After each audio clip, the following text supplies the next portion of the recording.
दोस्तों नमस्कार। कुंभ राशि वाले मेरे मित्रों, दोस्तों जैसा कि आप जानते हैं कि सावन का महीना समाप्त होने वाला है और आपने सच्चे मन से पूरे भक्ति भाव के साथ भगवान भोलेनाथ की पूजा आराधना भी की है। हाँ, ऐसा कभी कभी हुआ है कि आप रोज भगवान के मंदिर नहीं पहुंच पाए हैं, लेकिन आप जब भी भगवान के मंदिर में गए हैं तो आपका भाव बहुत ही सच्चा और पवित्र रहा है। जी हाँ दोस्तों, तो ऐसे में अब सोचने वाली बात यह है कि आपके द्वारा की गई सच्चे मन से जो पूजा पाठ है, भगवान की जो भक्ति है, क्या भगवान आपकी भक्ति से प्रसन्न हुए हैं या नहीं? भगवान के प्रसन्न होने के कोई संकेत आपको मिले हैं या नहीं? दोस्तों हम आपको बता दें कि भगवान भोलेनाथ जब किसी भक्त पर प्रसन्न होते हैं, उसकी भक्ति पर प्रसन्न होते हैं, तो उसे कुछ न कुछ संकेत मिलने लगते हैं। जी हाँ दोस्तों, ना केवल संकेत मिलते हैं बल्कि भगवान उस भक्त की किसी न किसी रूप में आकर परीक्षा भी लेते हैं। जी हाँ दोस्तों, अब यह बात भी बिल्कुल सत्य है कि भगवान कभी भी स्वयं किसी के सामने प्रकट नहीं होते हैं और यह इतना आसान भी नहीं है। जी हाँ दोस्तों, लेकिन भगवान किसी न किसी को माध्यम बनाकर आपकी परीक्षा अवश्य लेते हैं। तो ऐसे में आपको कैसे पता चलेगा कि भगवान आपकी परीक्षा ले रहे हैं, किस रूप में ले रहे हैं और क्या भगवान आपकी भक्ति से प्रसन्न हुए हैं? जी हाँ दोस्तों, तो आज के इस वीडियो में हम आपसे इसी विषय पर चर्चा करने वाले हैं, जिसमें कि हम आपको बताएंगे कि भगवान के प्रसन्न होने के कौन से स्पष्ट संकेत होते हैं। जी हाँ दोस्तों, हमने इस विषय पर एक वीडियो और बना रखा है जिसमें कि हमने संकेतों के बारे में चर्चा की है, लेकिन इस वीडियो में हम और विस्तार से आपको बताएंगे कुछ बड़े और खास संकेतों के बारे में। साथ ही साथ हम आपको यह भी बताएंगे कि भगवान किस रूप में आकर आपकी परीक्षा लेंगे, ताकि जब भी भगवान आपके सामने आएं या अपने किसी गढ़ को आपके सामने भेजें तो आप समझ जाएं और अपनी परीक्षा में खरे उतरें। जी हाँ दोस्तों, तभी आपके ऊपर भगवान भोलेनाथ की पूर्ण कृपा आएगी और आपका जीवन बदलेगा। यदि आप कहीं भूल कर जाएंगे, कोई गलती कर जाएंगे, तो आपके संपूर्ण किए कराए पर पानी फिर जाएगा, फिर आपकी भक्ति और आपकी पूजा पाठ का सही फल आपको नहीं मिल पाएगा। जी हाँ दोस्तों, तो आज के इस वीडियो में हम आपको बहुत ही महत्वपूर्ण ज्ञान देने जा रहे हैं और इस ज्ञान के माध्यम से आपको आने वाले समय में बहुत बड़े फायदे होंगे। तो ऐसे में इस वीडियो को आपको पूरा देखना आवश्यक है और इस वीडियो में बताई गई हर एक बात को पूरी गहराई से समझकर अपने जीवन में उसे लागू करना बहुत आवश्यक है। दोस्तों, ज्ञान का महत्व ही तब होता है जब हम उसे अपने जीवन में किसी न किसी रूप में उपयोग में लाएं, अन्यथा वह ज्ञान किसी भी महत्व का नहीं है। जी हाँ दोस्तों, तो चलिए दोस्तों वीडियो में आगे बढ़ते हैं, लेकिन इससे पहले आपसे एक निवेदन है कि कमेंट में पूरे भक्ति भाव के साथ जय माँ भद्रकाली कृपा करो, ओम नमः शिवाय कृपा करो अवश्य लिखें। माता भद्रकाली का सीधा आशीर्वाद आपको प्राप्त होगा, भगवान भोलेनाथ की पूर्ण कृपा आपको मिलेगी। जी हाँ दोस्तों, हम जानते हैं कि आप एक ऐसे इंसान हैं जो हमेशा सबकी खुशी चाहते हैं और सबके भले के बारे में सोचते हैं, लेकिन ऐसे में ऐसा इंसान जो इस तरह से सोचता है हमेशा अकेला पड़ जाता है और यही आपके साथ भी हो रहा है। जी हाँ दोस्तों, आप दूसरों के जीवन में तो खुशियां भर देते हैं, उनके भले के बारे में बहुत सोचते हैं, लेकिन आपकी दुख और तकलीफों को जानने में और सुनने में किसी की कोई दिलचस्पी नहीं है। और जो इंसान आपकी भावनाओं की कदर नहीं करता है, आप उस इंसान के सामने अपने दिल के दर्द को भी बताना पसंद नहीं करते हैं। अब इस वजह से होता यह है कि आपके मन में जो छुपी हुई तकलीफें हैं, आपके अंदर का छुपा हुआ जो दर्द है, आप उसे अकेले ही अपने दिल में छुपा कर रखते हैं और चेहरे पर एक मुस्कुराहट रखते हैं। जी हाँ दोस्तों, लोगों को इस मुस्कुराहट के पीछे का छुपा हुआ दर्द और तकलीफ कभी भी पता नहीं चल पाते हैं। जी हाँ दोस्तों, आपकी जिंदगी की त्रासदी ही यही रही है कि आपने जिन जिन को अपना माना, उन्होंने ही आपका जरूरत के समय कभी भी साथ नहीं दिया।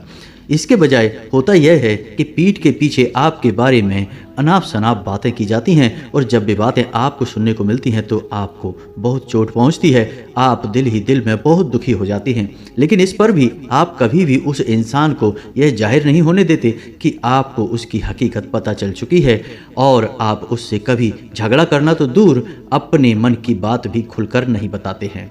लेकिन दोस्तों, हम आपसे यह कहना चाहते हैं कि जब आप किसी को ज़रूरत से ज़्यादा प्रेम करते हैं, ज़रूरत से ज़्यादा महत्व देते हैं, तो फिर दूसरे लोग आपको इतना सस्ता और इतना मुफ्त का समझ लेते हैं कि आपको धोखा देने से पहले एक बार भी सोचते नहीं हैं। आपकी भावनाओं की, आपकी तकलीफ़ों की बिल्कुल भी कद्र करते नहीं हैं।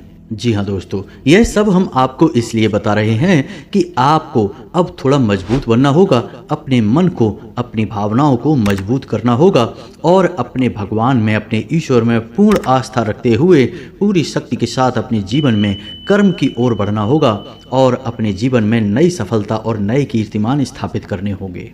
फिर जब आप आगे बढ़ जाएंगे, सफल हो जाएंगे, कामयाब हो जाएंगे, तो यह दुनिया अपने आप आपके पीछे आएगी और आपके कदमों में झुक जाएगी। जी हाँ दोस्तों, होता ही यही है कि उगते सूरज को सभी सलाम करते हैं। तो आपके जीवन में संघर्ष है, परेशानियां हैं, तो ऐसे में आपके द्वारा किए गए अच्छे कर्म, अच्छी प्रेम भरी भावनाएं और बातें भी लोगों को अच्छी नहीं लगती हैं। जी हाँ दोस्तों, तो अब आप सारी दुनिया के विचारों को अपने दिमाग से बाहर निकालिए और भगवान की भक्ति में लीन हो जाइए, क्योंकि सच्चा सुख वही है और सारी मनोकामनाएं भी पूर्ण वहीं से होती हैं। जी हाँ दोस्तों, तो चलिए शुरू करते हैं और आपको बताते हैं कि भगवान आपकी भक्ति से प्रसन्न हुए हैं। इस बात के कौन से बड़े संकेत हैं जो आपको मिले हैं या नहीं मिले हैं। यदि मिले हैं तो आप कमेंट करके बताना कि इनमें से कौन सा संकेत आपको मिला है। तो दोस्तों, यदि ऐसा होता है कि किसी दिन आपकी ब्रह्म मुहूर्त में आंख खुल जाती है, जी हाँ दोस्तों, यानी 3 बजे से 5 बजे के बीच में आपकी अचानक आंख खुल जाती है और आपके मन में अचानक ही भगवान भोलेनाथ का स्मरण आने लगता है, या फिर आप घर से बाहर निकलें या अपने आंगन में पहुंचें और ऊपर देखने पर आपको चांद के दर्शन हो जाते हैं। दोनों ही स्थितियों में आप मानकर चलिए कि भगवान आपसे बहुत प्रसन्न हैं और आपको पुकार रहे हैं और कह रहे हैं कि अपनी भक्ति के स्तर को बढ़ाओ ताकि भगवान आपके नज़दीक आ सकें। जी हाँ दोस्तों, अब दूसरा संकेत ध्यान से समझिए। आप जानते हैं कि भगवान भोलेनाथ के प्रमुख गढ़ नंदी महाराज हैं और वे उनकी सवारी भी हैं। तो अब ऐसे में यदि भगवान आपके नज़दीक आना चाहेंगे तो सबसे पहले अपने प्रमुख गढ़ को ही आपके पास भेजेंगे। तो अब होगा यह कि आप सुबह सुबह अपना दरवाज़ा खोलेंगे और आपके सामने सफ़ेद रंग के नंदी खड़े होंगे।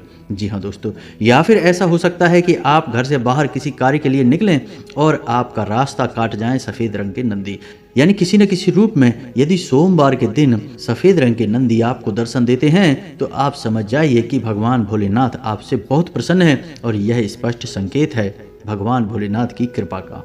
जी हाँ दोस्तों, अब अगला संकेत सुनिए। आपका कोई ऐसा कार्य जो बहुत समय से रोका पड़ा था, आपको परेशानी दे रहा था, मानसिक तनाव और चिंताएं दे रहा था, लेकिन जैसे ही आपने भगवान भोलेनाथ की पूजा अर्चना करना शुरू किया, आपकी पूजा से भगवान खुश हुए, तो आपके उस काम में गति हो जाएगी, आपकी मानसिक चिंताएं दूर हो जाएंगी, किसी न किसी रूप में आपको उस कार्य से जुड़ी हुई अच्छी खबरें सुनाई देगी। जी हाँ दोस्तों, यदि कोई विवाद है, यदि कोई बड़ी समस्या है, तो वह भी समाप्त हो जाएगी। यह बहुत अच्छा संकेत है। जी हाँ दोस्तों, अगला संकेत कि भगवान भोलेनाथ आपसे खुश हैं कि नहीं, यह रहेगा कि आपके मन से डर निकल जाएगा। जी हाँ दोस्तों, जहाँ पहले जो परिस्थितियाँ, जो बातें आपको डराती थीं, किसी प्रकार का भय या चिंता मन में बनी रहती थी, जैसे भविष्य को लेकर चिंताएं मन में बनी रहती थी, तो अब वे चिंताएं दूर हो जाएंगी। आपका स्वभाव निडर हो जाएगा, फिर आपको किसी भी चीज़ से डर लगना बंद हो जाएगा। जी हाँ दोस्तों, यह बहुत बड़ा संकेत है, क्योंकि भगवान भोलेनाथ का भक्त कभी भी किसी से डर नहीं सकता, चाहे वह कोई इंसान हो, चाहे वह कोई पराशक्ति हो या फिर कोई परिस्थिति हो। जी हाँ दोस्तों, एक संकेत यह भी रहेगा कि भगवान भोलेनाथ की कृपा आपके ऊपर है या नहीं, इस बात को जानने का कि आपके द्वारा कही गई बातें सत्य होने लगेंगी। जी हाँ दोस्तों, जब आपकी भक्ति बढ़ने लगेगी तो आपको जो भी आभास होंगे, आप जो भी बात किसी के बारे में कहेंगे, वे बातें सत्य होने लगेंगी। अब हर समय तो ऐसा नहीं होगा, लेकिन दिन में एक आध बार ऐसा अवश्य हो जाया करेगा कि आप किसी भी विषय पर या किसी के बारे में जो भी बात बोलेंगे वह ज्यों की त्यों सत्य हो जाएगी। जी हाँ दोस्तों, और ऐसा नहीं है कि आपको पता नहीं चलेगा, आपको इस विषय में, इस बारे में आराम से बड़ी सरलता से पता भी लग जाएगा कि आपने यह बोला और सत्य हो गया। यदि ऐसा आपके साथ होता है तो आप कमेंट करके अवश्य बताएं। दोस्तों, यह बहुत बड़ा संकेत है और यह वाक सिद्धि का आपका पहला कदम है। जी हाँ दोस्तों, यदि आपके साथ ऐसा हो रहा है तो आपको अब निश्चित पूजा पद्धति और साधना में जाना चाहिए, क्योंकि अब आपके ऊपर बहुत बड़ी सिद्धि आ रही है और यदि आप और मेहनत करें तो आप पूर्ण रूप से इस सिद्धि को प्राप्त कर सकते हैं। जी हाँ दोस्तों, हमारे शास्त्रों में इस सिद्धि के बारे में बहुत विस्तार से वर्णन किया गया है और यदि यह सिद्धि किसी को प्राप्त हो जाए तो फिर उसके द्वारा बोला गया हर एक वाक्य सत्य हो जाता है। जी हाँ दोस्तों, तो आप कमेंट करके अवश्य बताना कि कभी आपके साथ ऐसा हुआ है या नहीं। अगला संकेत भगवान की कृपा का, उनकी खुशी का यह रहेगा कि आपके चेहरे पर एक अजीब सा तेज और आकर्षण उत्पन्न होने लगेगा। यानी कि जो भी इंसान आपकी ओर देखेगा वह आपकी ओर आकर्षित हो जाएगा। जो भी आपसे जरा सी बात कर लेगा वह आपकी बातों में खो जाएगा, आपको कभी भूल नहीं पाएगा। जी हाँ दोस्तों, यानी कहने का मतलब यह है कि आपकी नज़रों में, आपके चेहरे में एक तेज, एक आकर्षण उत्पन्न हो जाएगा, जो भगवान की भक्ति और कृपा का स्पष्ट संकेत है। दोस्तों, अब इसी से जुड़ा हुआ एक संकेत और भी है कि जैसे जैसे आपका तेज बढ़ेगा वैसे वैसे समाज में आपका सम्मान और कद भी बढ़ने लगेगा। जी हाँ दोस्तों, चाहे आपका दोस्त हो या दुश्मन हो, आपके खिलाफ कुछ भी बोल नहीं पाएगा और यदि वह आपसे सामना करेगा तो आपके सामने झुक जाएगा, यानी कि आपसे नजर मिलाने की हिम्मत नहीं कर पाएगा। जी हाँ दोस्तों, और बाकी के कुछ छोटे छोटे संकेत और भी होते हैं दोस्तों, जैसे कि दिन के किसी भी वक्त आपको मंदिर की घंटियां सुनाई देना। जी हाँ दोस्तों, सपने में भगवान भोलेनाथ से जुड़ी हुई बातें दिखाई देना, चीज़ें दिखाई देना, जैसे कि त्रिशूल दिखाई दे सकता है, सांप दिखाई दे सकता है, नंदी महाराज के दर्शन हो सकते हैं और विशेष परिस्थितियों में स्वयं भगवान भोलेनाथ के दर्शन भी हो सकते हैं। जी हाँ दोस्तों, सामान्य तौर पर शिवलिंग के दर्शन होते हैं, लेकिन मानव स्वरूप में भी भगवान भोलेनाथ के दर्शन होते हैं, लेकिन बहुत खास लोगों को ही ऐसे दर्शन प्राप्त होते हैं। जी हाँ दोस्तों, तो अब आप कमेंट करके हमें बताना कि आपको भगवान ने किस रूप में दर्शन दिए हैं। यदि आपको सपना आया है जिसमें भगवान के दर्शन हुए तो किस रूप में हुए और आपको फिर कैसा महसूस हुआ। जी हाँ दोस्तों, क्योंकि जब भगवान के दर्शन होते हैं या भगवान से जुड़ी किसी भी वस्तु के दर्शन होते हैं तो आपकी भावनाएं बदलने लगती हैं, आपके मन के विचार भी बदल जाते हैं। ऐसे में खास बात यह है कि आप इस तरह के सपनों के बारे में किसी से कोई चर्चा ना करें, क्योंकि यह भक्त का भगवान से जुड़ाव है और इन बातों की चर्चा करके आप अपने इस रिश्ते को, जो कि नया नया बना है, इस रिश्ते को खराब करेंगे। तो भूल कर भी आप इस तरह के सपनों के बारे में किसी से चर्चा ना करें। अपने भक्ति के स्तर को बढ़ाएं, पूजा पाठ में और मेहनत करें, भगवान आपसे प्रसन्न हैं। जी हाँ दोस्तों, तो यह तो थी वे बातें जिनसे आपको पता लग जाएगा कि भगवान आपकी भक्ति से प्रसन्न हो रहे हैं कि नहीं।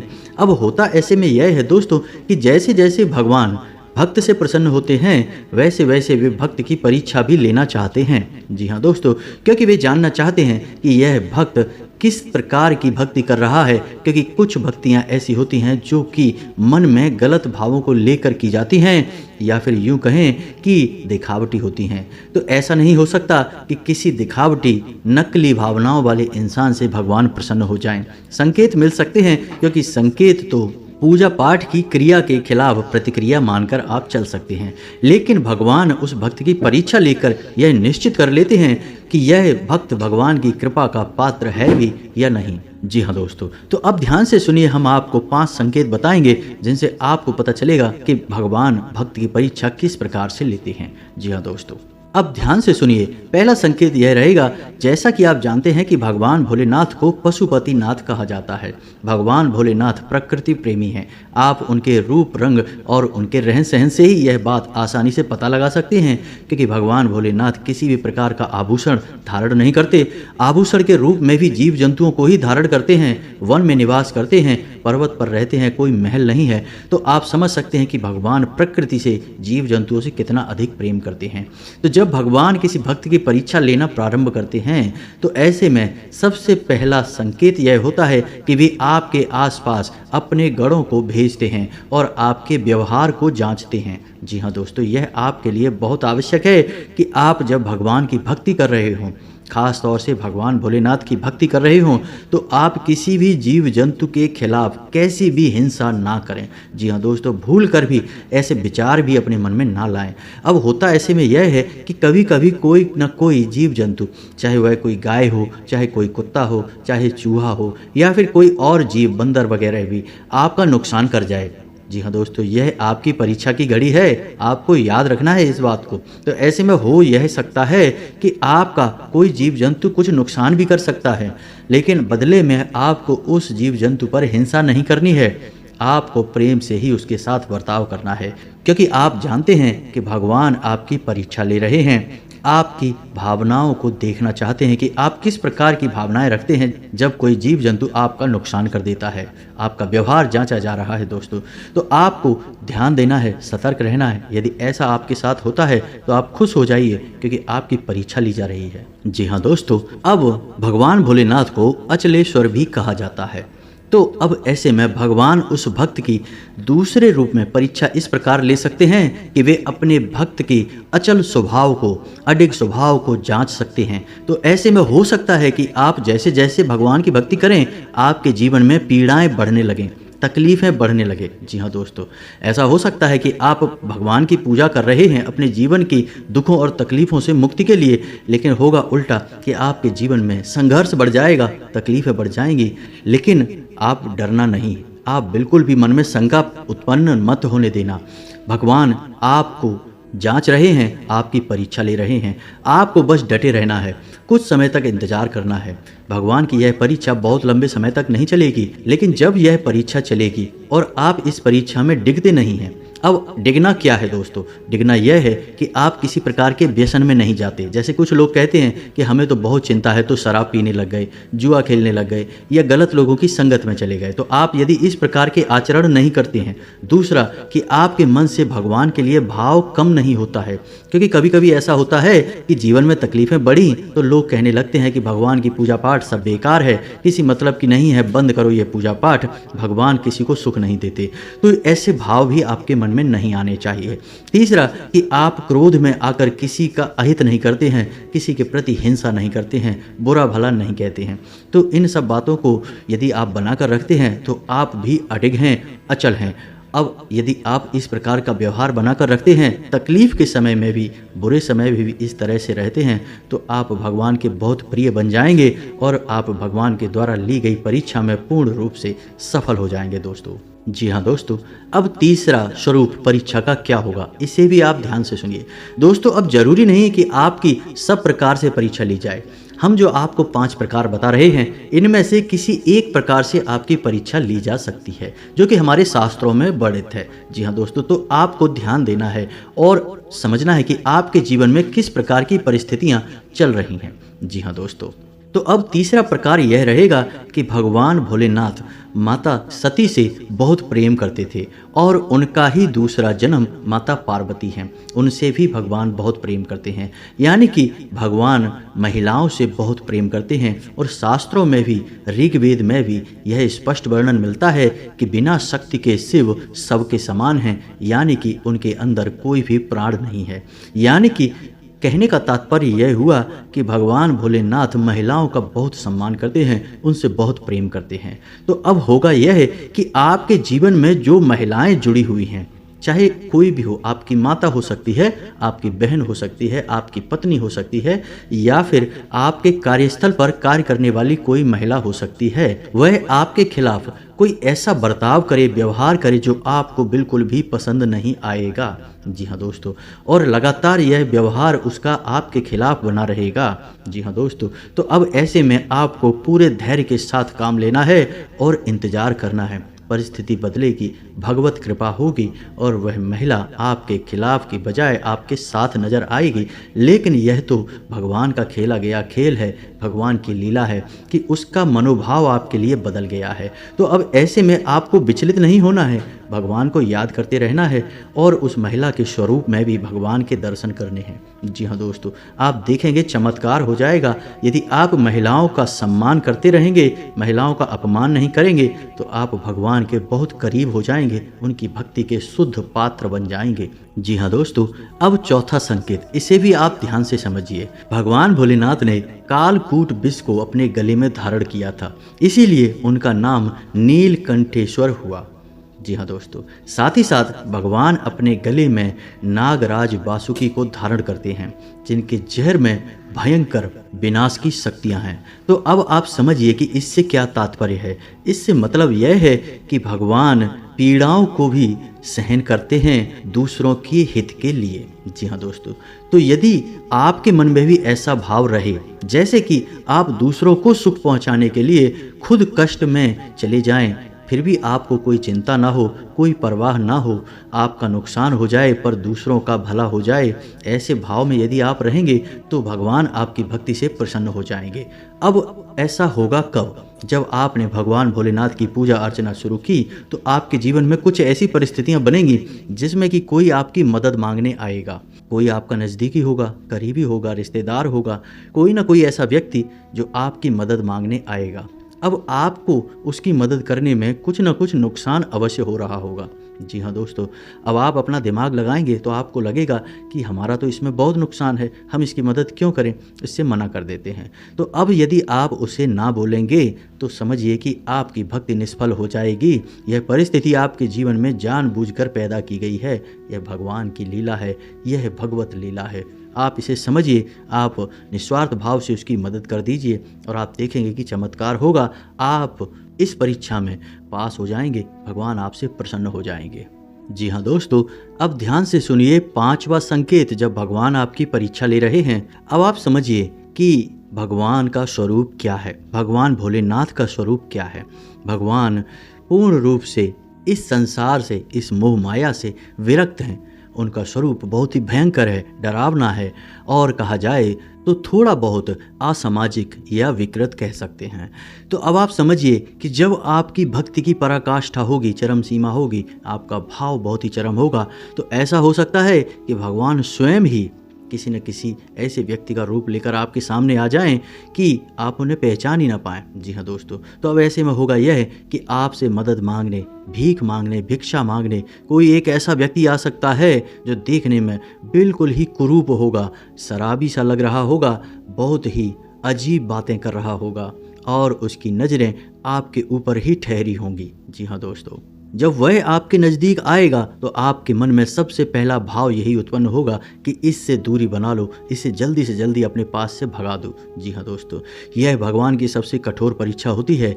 इस परीक्षा में भगवान स्वयं आते हैं और इस परीक्षा को पास कर पाना हर एक के बस की बात नहीं। अक्सर लोग इस परीक्षा में फेल हो जाते हैं। जी हाँ दोस्तों, क्योंकि लोगों का मन का भाव यही होता है कि यह तो शराबी है, यह तो इसी तरह से रहता है। लेकिन आपको समझना है, जब आप भक्ति में हैं, साधना में हैं, भगवान की पूजा पाठ में लीन हैं, तो ऐसे में कोई भी कार्य निरर्थक नहीं है। आपके पास यदि वह आया है तो उसका कोई कारण है। बिना किसी कारण के भक्त के साथ कोई घटना घट नहीं सकती। हर एक घटना का कारण स्वयं भगवान होते हैं। जी हाँ दोस्तों, तो अब ऐसी अवधि में जब आप भगवान की विशेष पूजा कर रहे हैं, भगवान को चाहे जल ही अर्पित नियमित रूप से क्यों ना कर रहे हों, यदि आपके पास ऐसा कोई व्यक्ति आए जो आपसे भीख मांगे, खाने को कुछ मांगे या पैसे मांगे और आपको उसके स्वरूप को देखते ही एक अजीब सा विकृत घिनौना सा भाव उत्पन्न हो, तो आपको उससे विचलित नहीं होना है, उसके साथ गलत बर्ताव नहीं करना है। जी हाँ दोस्तों, आपको उससे प्रेम से ही बर्ताव करना है और उसे निश्चित तौर पर कुछ ना कुछ खाने को अवश्य देना है। पैसे रुपए भी थोड़े बहुत आप उसे दे सकते हैं, आपका कुछ नहीं जाएगा दोस्तों। अच्छा चलो, आप हमारी एक बात मान कर चलो, क्योंकि अब ऐसे में कुछ लोग जो ज़्यादा बुद्धिमान होंगे वो दिमाग लगाएंगे कि हम अपना पैसा ऐसे किसी शराबी को क्यों दे दें। दोस्तों, हम आपसे कह रहे हैं, आप एक प्रयोग करके देखिए। आप जब घर से बाहर निकलें तो देखें नज़रों को फैलाकर चारों तरफ, यदि कोई ज़रूरतमंद मजबूर भिखारी आपको सड़क के किनारे मिल जाए या कोई ऐसा लगे आपको कि यह महिला है, यह बूढ़ा व्यक्ति है और इसकी मदद करनी चाहिए। आप चुपचाप बस उसे कुछ रुपए दे दीजिए। जी हाँ दोस्तों, हम आपसे कहते हैं रुपए दे दीजिए, और रुपए देने में कंजूसी मत करना दोस्तों। आपकी जेब में जितने हैं आप सब दे देना, चाहे 500 का नोट हो, चाहे 1000 हो, चाहे 100 हो, चाहे 200 हो। आप यकीन मानिए दोस्तों, उसके बाद आप 30 दिन तक यानी 1 महीने तक इंतज़ार करिए। 1 महीने के अंदर अंदर आपने जो उसे रुपए दिए हैं उसका 100 गुना बनकर आपके सामने ना आ जाए तो फिर कहना। जी हाँ दोस्तों, ऐसा नहीं है, भगवान की ही तो लीलाएं हैं, सब कुछ भगवान का ही तो रचा बसा है। हम तो केवल छोटे छोटे से पात्र हैं या मोहरे हैं जो भगवान के ही द्वारा बनाए गए हैं। हमें इन सब बातों पर विश्वास अवश्य ही करना चाहिए, क्योंकि ज़रूरत से ज़्यादा तर्क लगाने से कभी कभी बातें बिगड़ जाती हैं। जी हाँ दोस्तों, उम्मीद है कि हमारे द्वारा बताई गई बातें आपको समझ में आई होंगी। आप इन बातों का कहीं ना कहीं उपयोग करके अपने जीवन में किसी प्रकार का बदलाव अवश्य लेकर आ पाएंगे। अब आपके जीवन में कौन सी घटनाएं घटी हैं, किस प्रकार से आपने उन घटनाओं के साथ बर्ताव किया है, इस बात को आप कमेंट करके हमें अवश्य बताएं। साथ ही साथ यदि आपका कोई प्रश्न है तो आप उसे भी कमेंट करके अवश्य पूछें, हम आपके प्रश्नों के जवाब देने की पूरी कोशिश करेंगे। इसी के साथ आज के इस वीडियो को विराम देते हैं। कमेंट में पूरे भक्ति भाव के साथ जय माँ भद्रकाली अवश्य लिखना, हर हर महादेव भी अवश्य लिखना। भगवान भोलेनाथ आपकी पूरी मदद करेंगे। माँ भद्रकाली का सीधा आशीर्वाद आपको प्राप्त होगा। मिलते हैं अगले ज्ञानवर्धक वीडियो में, तब तक के लिए धन्यवाद। जय माता की।